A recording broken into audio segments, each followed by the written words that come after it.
Last year బాబుకి అస్సలు బాలేదు. బాగా సిక్ అయిపోయిండు. అప్పుడు మొక్కినాను తొందరగా తగ్గిపోవాలి, ఏం కాంప్లికేషన్స్ రావద్దు అనేసి. ఇంకా మొక్కిన ఒక 2-3 డేస్‌లలో మంచిగా రికవర్ అయిపోయిండు. సేమ్ ఇదే టైంలో బాగా సిక్ అయిపోయిండు. ఇంకా గుర్తుకొస్తూ ఉంటే భయమేస్తూ ఉంటది అప్పుడు అట్లా ఎట్లయింది అనేసి.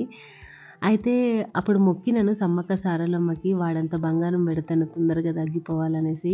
సో, మొక్కిన తర్వాత ఖచ్చితంగా అది నెరవేరుతది ఏదున్నా గూడా. సో, ఇంకా తగ్గింది గదా! ఈ ఇయర్ జాతర ఉంది గదా! అనేసి వాడంత బంగారం కొలిపించినాను.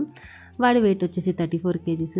సో, 34 కేజీస్ బంగారం అంటే బెల్లము తీసుకొని ఇంటికొచ్చేసి మళ్ళీ దేవుడి దగ్గర ఒకసారి పెట్టి మళ్ళీ పూజ చేసినాను. అక్కడ చిన్న ఫోటో ఉంది కదా సమ్మక్క సారలమ్మది.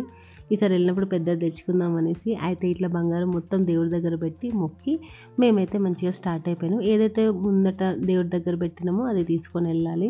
కమింగ్ వీడియోస్లలో ఇంకా చాలా